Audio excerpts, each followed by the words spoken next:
Hi, I'm Mark Rossano, founder and CEO of C6 Capital Holdings, here speaking with you on Primary Vision Network. Today we're going to cover three specific topics that have come up in different conversations. One of them is going to be the official selling price, or OSP, of Middle Eastern and OPEC nations, their impacts on refiners both abroad and in the US, and then we're going to wrap it up with our Primary Vision Frac Spread Count. So just to kick off, let's just talk about the Middle East and OPEC and what an official selling price is. So an official selling price is, or OSP, is picked at the beginning of the month to figure out, what are we really going to sell this crude for? So Saudi Arabia, for an example, will typically either choose Brent and or Oman, Dubai to figure out, what is the discount they're going to give or premium, depending on where it's going or, who's going to need it the most. So everyone likes to talk about how the price war is over, but if you just look at where the OSPs are, the price war is raging continuously. Right now we have Saudi Arabia, which has now come in at about $7.40 below Oman, Dubai. We have Iraq at $8.30 below. And just to put that into perspective, that is the lowest price ever on record in terms of a discount. And just consider where these prices are, which is about $24 to start with. You can kind of see how aggressive they're getting. Iran just posted $7.50 and Kuwait's at about $7.80 discount. So when you hear about this commentary about, oh, well, the price war has abated, things are normalizing, well, they haven't. They're just shifted into a different part or a less understood part of the complex. And you have to think of well, what is that? What are you getting when you get this discount? And it really transfers straight to the refiner. So the refiner is going to be able to buy this product at a discount to what we know in the market, and then they're able to sell the product, whether that be diesel, gasoline, jet fuel, gas oil, or other, at the stated price on the screens. So a $7 discount really translates to a benefit to the refiner, which allows them to go out and undercut the business. And when I say undercut the business, what are they undercutting? And when you look at Asian refiners, specifically China, who currently has, as of today, about 17.2 million barrels a day of throughput. Again, that is boilerplate, so we're not actually getting there. But they usually operate anywhere between 12 and 14 million barrels a day of throughput. Now, they've tried to ramp that up now that they're on what we like to think of, the other side of COVID-19. They're out there trying to aggressively buy some of these barrels because they can get it into the market at a cheaper price. Now, when you look at the U.S., the official selling prices have actually been increased into the U.S. by about $4 to $6, depending on who it is. So when you think about, okay, well, it's going into China or Asia at a $7 discount, and it's going into the U.S. at a $4 premium, and the U.S. really can't operate utilizing U.S. shale at this point, given the amount of gasoline in that barrel, you have to think well, does that mean that China and Asia is going to be able to flood the market? And right now, we're already seeing it's flooding the market aggressively in both Europe, with a significant amount of distillate being unloaded into Europe, and Singapore at all-time highs, or at least going back to 1991, which is what I can pull from in terms of the amount of refined product storage sitting in Singapore. And at the same time, you're going to think, well, how bad is this going to get? And now we have Japan in a full-on lockdown. India's been extended. We've had several extensions, but we've had the United States, for better or worse, talking about a reopening, and Germany already in the works to get things back up and running. The question is, how slow is it going to be? How long will it possibly take? And what is going to be the ramifications if we come back too fast and wave 2 hits, and all of a sudden you get this reinfection rate? And I think we're going to get these spits and starts. So, we've been at about 38 million barrels a day of lost oil demand. And I think we could see an extension upwards to about 50 million now that India has reported a 60 to 80% loss of product demand. And then you have Japan, which is cutting flow by about 40%. So now, as we look forward into the next segment, we're going to talk about a bit. We're going to talk a bit more about what is happening in China and how is this going to impact the world going forward as the supply chains have shifted forever at this point, and how they're going to look on a go-forward basis. Now that we've talked a lot about the refiners and OSPs, let's dig a bit more into China and how their refining has really changed.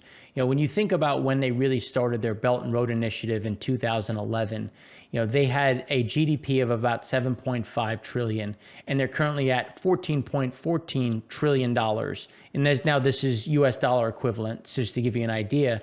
And you can see the growth has doubled between 2011 and 2019. So they're a huge part of the economy and the second largest at this point. Whether you believe it or not, you can appreciate the fact that they've tried very hard to get to this level. So when you think about the overall production of refining capacity, they've been sure to get as quickly as possible because they want to be self-sufficient. So how do they do that? They become size. And what do I mean by size? It means that they have the ability to buy in bulk and get discounts. They can become very sticky customers, and they can start to dictate pricing. And because it is a communist regime, employment matters. So they can also act at ways that may not be economically efficient for an everyday market or someone who's trying to actually make money on the other side. They're willing to take that long-term pain. So China has been very aggressive over the last 4 years to really increase their refining capacity and chemical capacity. So what have they done? They've taken away a huge import market. There was a point in time where, the US, Europe would have an extra cargo to go. You'd call up Sinopec, you'd call up CNOC, and you'd say, hey guys, you ready to take an extra cargo? And they say, sure, we'll take it off your hands. A $4 discount, but it'll be off your sheets. Now, when you call, they say, oh, did you want to sell us something? Actually, we have 4 to sell as well. So sorry. And now that's how they're really impacting this market. They've decided that they're going to make sure they can drive as many people out of business, or at least have them shutter or cut refinery run rates to really impact that market.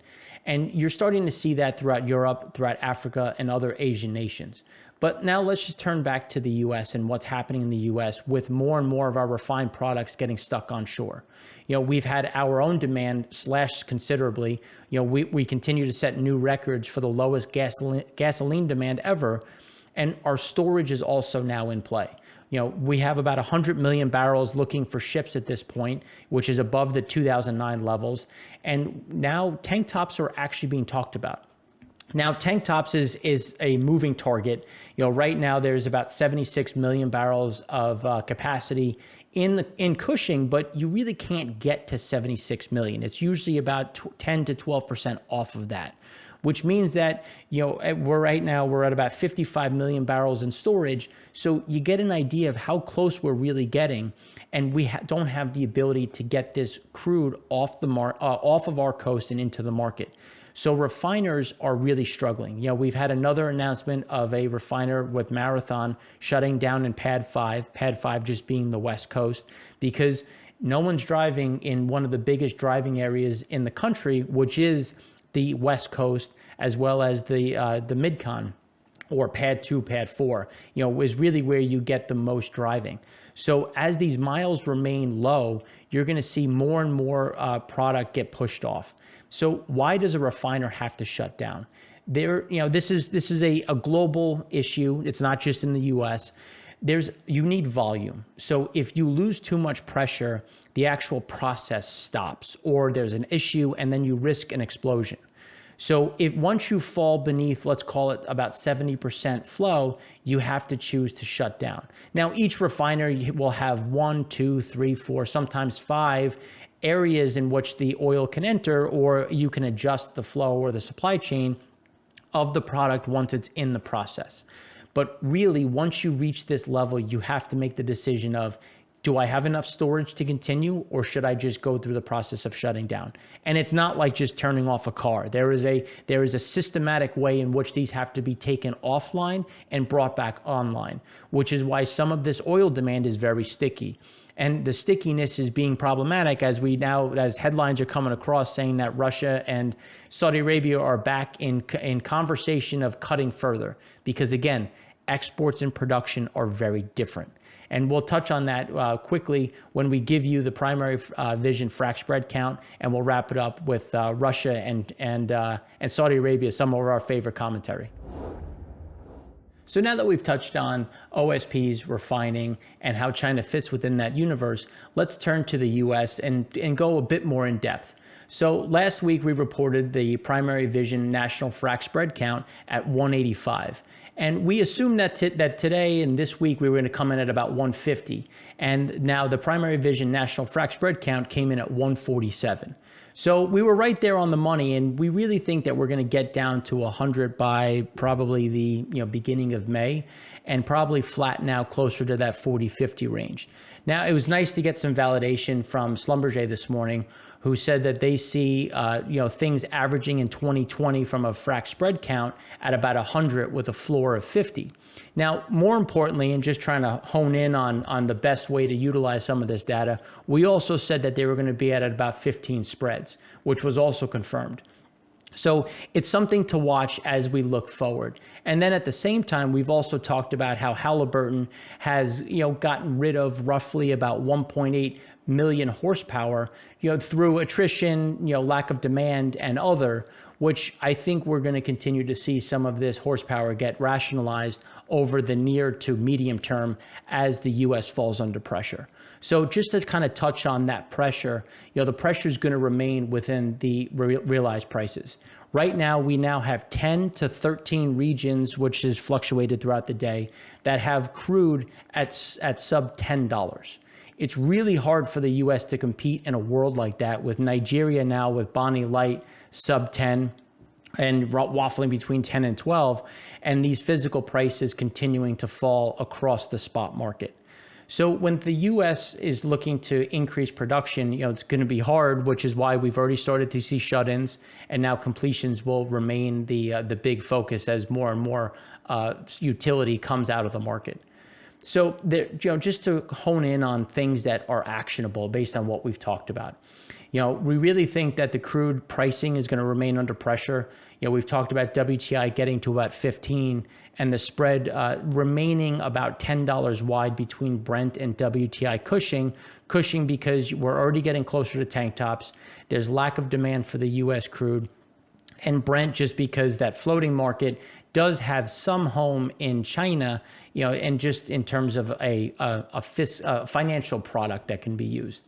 So then as we look at E&Ps, we have to consider what their activity is going to look like. CapEx is already getting cut. We have Conoco, who just announced a reduction in production, and we're going to see more of that coming along and coming across the wire. Specifically, as you have, I think it's now Cimarex, PXD, Pioneer, Conoco, and now we have Chevron and Exxon, which have talked about, if not already done, shut-ins throughout the U.S. So we sit at about 12.6, we're on our way to about 12.4, and we think that we're going to get to about 11 million barrels a day in the U.S. fairly quickly, which is supported based on the rampant decline of supply of frac spreads throughout the United States. Then if you look, 602 to 529 rigs, this week alone, that's something that we're going to also see come out of the market. And we also have to think that's a lot of diesel to be in the market. All of these guys consume diesel, and we've already started to see the distillate demand come off quickly. So between heating, going away as we're now in the shoulder season, and the demand for diesel based on just economic activity remaining relatively low, there's going to be more and more pressure throughout the United States on a refined product level. So this is Mark Rossano coming to you from Primary Vision Network, CEO and founder of C6 Capital Holdings. I hope you have a great weekend. Thanks. Bye.